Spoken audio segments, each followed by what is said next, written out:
That is the recipe for the Disney style sound. Let's jump into one of my all-time favorite techniques, and that is scaling. So first, what is it? You can pick any interval or any vertical structure that consists of 3 or more parts, and you can look at the distances between the notes. We always go from the bottom note to the top. So if we did this right here, that's a major triad. But if we counted the distances between the notes from bottom to top, we go from the C note up to the E, that is 4 chromatic steps. From the E to the G note, that is 3 chromatic steps. That is why we are labeling this thing here with a 4+3. The same concept works with any other structure, no matter what the tones are. So if we want to stick to our triad, because let's keep it simple, I like simple, and in most cases this actually sounds better. So let's stick to our major triad for a second. We do a little bit of math. We just look at the numbers 4 and 3, and let's just multiply these two numbers with the factor 2. So we have 4 times 2 that equals 8. And we have 3 times 2, which equals 6.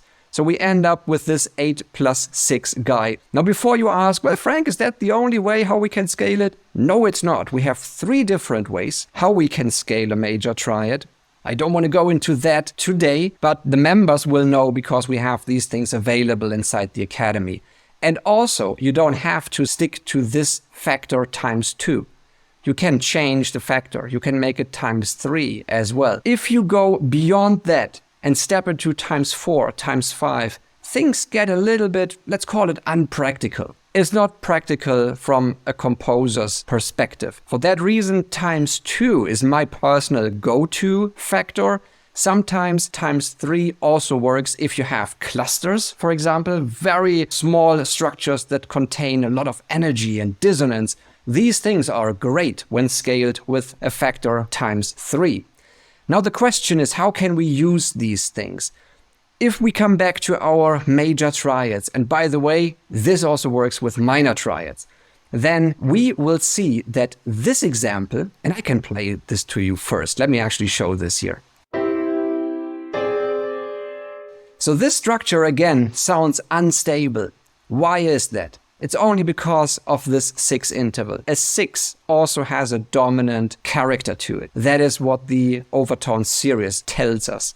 And if we use that structure here, we can use it almost as a transition structure to move into other musical places. And that's exactly what I want to do down there. And this is a quick sketch. All the guys in red here, these are the scaled structures. And I'm always scaling the triad that you are seeing in front of these red guys. This is the indication so that you know what I'm scaling, since you need to have your structure first. And this just comes down to basic mathematics. But here it comes. If you stick to triads, major or minor, and you scale it with a factor times 2, that is the recipe for the Disney style sound. Please don't tell Disney, because they might not know. This scaling technique lets you emulate that specific Disney sound. And I want to give you some evidence for that. So let me first show you this sketch down here. Before I hit play, I want to make you aware of the roots down there, because they indicate something very interesting. A few minutes ago, I told you, well, you don't have to write on the circle of fifths all the time. Guess what I'm doing here? I'm starting on a C note. Let's go 5 chromatic steps up. This leads us to the F. From here, let's go 5 chromatic steps up. This leads us to the B flat. From there, let's go to the relative minor, which is this guy. That's the G minor triad to the B flat major. And then we transition back to our starting structure, which was the plain C major triad. Actually, I'm following the circle of fifths 100%. And I guarantee it won't sound like the circle of fifths. Why is that? Because we do something more interesting in another spot.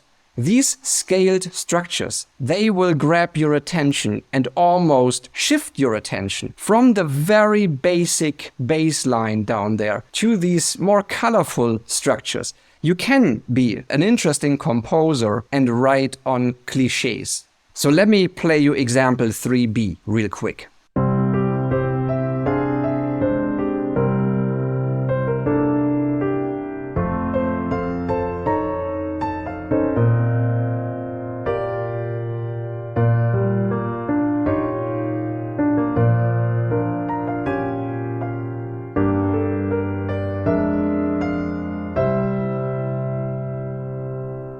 So does it sound like mainstream music? I don't think so. Let me actually show you this with the orchestra. Don't be confused, we will be hearing a little introduction before we move into that sketch here. I wrote the introduction just for my own amusement, essentially. Here we go.